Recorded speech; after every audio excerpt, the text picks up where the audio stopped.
Today I want to talk about the movie Shrek.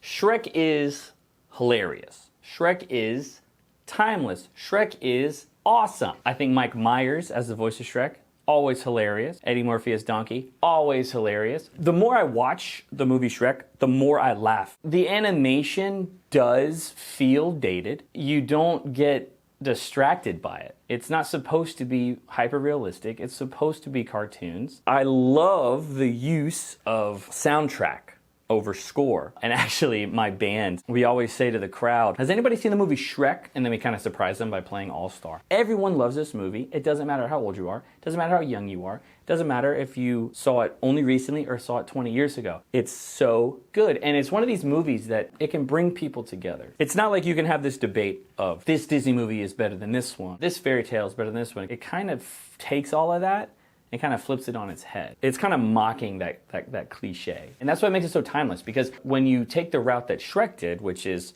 kind of make fun of fairy tales, it can be any time period because you're kind of looking back at the fairy tales. You're not trying to relive it, you're looking toward it. And you can look back at any time. It might look dated compared to other animation, but it doesn't feel dated. There's something to be said about a fart joke that I don't think could ever feel old. It'll always be funny when somebody burps, no matter how old you are, and no matter when it happens.